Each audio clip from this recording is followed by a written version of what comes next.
Terve! Mulla on nyt jonkun aikaa käytössä toi Rockmo Z1 lidar-ruohonleikkuri, robottiruohonleikkuri. Käydään tällä videolla vähän kokemuksia läpi ja mä tässä samalla näytän vähän tämmöisiä huoltotoimenpiteitä, mitä tälle pitää joskus tehdä. Katsotaan ekana nämä leikkuuterät. Eli tämähän robottiruohonleikkuri toimii sillä tavalla, että täällä pyörii ikään kuin tämmöiset vähän niin kuin partakoneen terät täällä. Nyt tämän nykyisen käytön perusteella se sovellus sanoo, että milloin ne pitää vaihtaa. Toi on näköjään vähän, tää terä näyttää vähän kuluneelta, on saanut vähän osumaa. Mutta se sovellus niin kuin käytännössä käyttötuntien perusteella kertoo, että milloin ne terät pitää vaihtaa. Ja tämän kokemuksen perusteella niin sanoisin, että noin kerran vuodessa tällä meidän käytöllä saa lähteä vaihtamaan. Tosiaan onhan nämä nyt jo kulahtanut, mutta kyllä tuo vielä tuntuisi ihan hyvin leikkaava. Terävät nämä on edelleen kyllä. Eli sitten vaan tuosta ruuvi auki ja terävaihtoon. Ja yksi sellainen teräsetti maksaa vähän riippuen, että mitä laatu ostaa, niin 2-30. Sen lisäksi tämän ruohonleikkurin pystyy pesemään, ihan vesipesemään täältä alhaalta. Mä en ole vielä itse asiassa kertaakaan tätä pessyä ja tämän näköinen. Tää nyt on sitten tällä hetkellä täältä alapuolelta. Aika siistin näköinen vielä. Ja tämän robottiruohonleikkurin mulle toimitti With Finland, joka on Roborokin maahantuoja, joten tämä ei ole arvostelu, vaan kaupallinen yhteistyö, se huomiona tässä. Joudun päivittämään firmiksen. Otapäivitys siis tuli ennen kuin pystyin pistämään sen nyt tätä videota varten tuonne pyörimään. Siinä tuli itse asiassa nyt sitten aika miellyttävä uusi ominaisuus, mitä mä oon kaivannut tähän, eli karttojen editointi. Aikaisemmin tässä ei ollut mahdollisuutta muokata karttaa, eli jos mä olisin esimerkiksi halunnut laajentaa tätä aluetta tai korjata jotain siinä niin kuin alueen muodossa, niin se ei ollut mahdollista. Piti aina deletoida se kartta ja tehdä uusi. Nyt siihen näköjään tuli sää, jota mä oon toivonut siihen. Yksi ominaisuus, mitä mä toivoisin, että tähän tulisi sama kuin mun robotti pölynimeroissa on ollut, että niistä kameraista saisi kuvan siihen sovellukseen, että näkisi missä se menee. Mutta sitä nyt ei ainakaan vielä näyttäisi olevan. En tiedä, onko teknisesti mahdollista tähän se toteuttaa. Kameroillahan se toimii.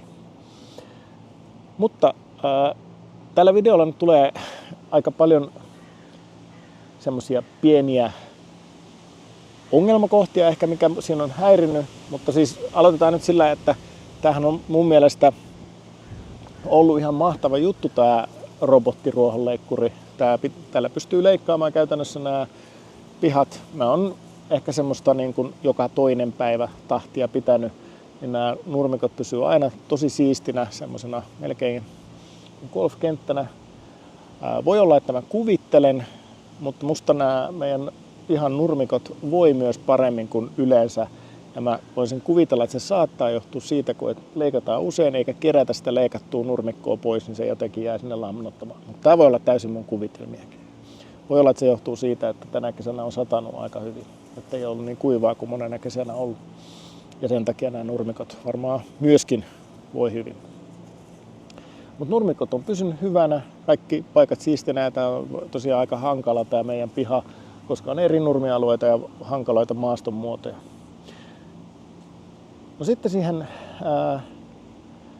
kun tähän toimii samalla tavalla kuin robottiruohonleikkuri, eli se piirtää itselleen 3D-kartan ja navigoi sitten lidarin ja stereokameroiden avulla. Ihan niin kuin robotti pölynimurillakin, niin se ei aina ole aivan täydellistä.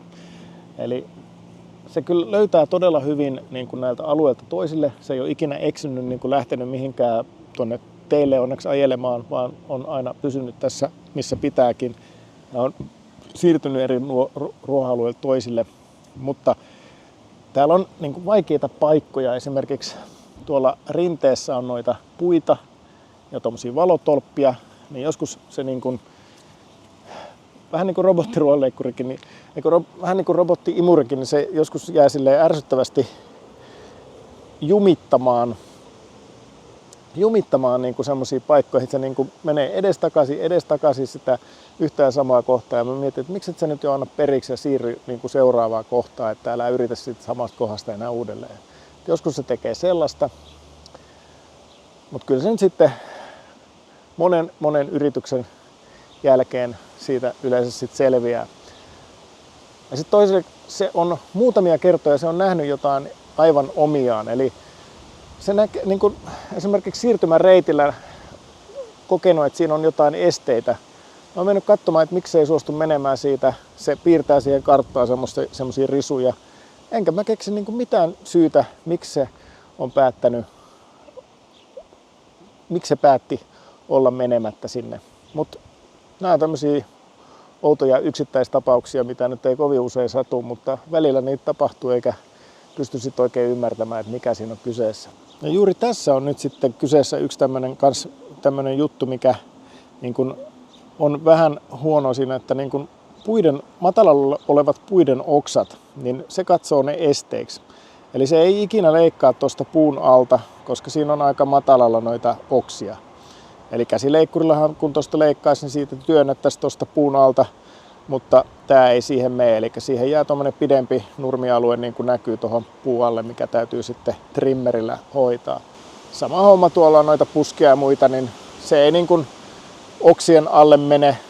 Tai sitten tässä tontin rajalla on näitä puskia, niin jos näistä joku oksa on vaikka vääntynyt alemmas, niin sitten se käytännössä kiertää sen, että se ei niihin mene.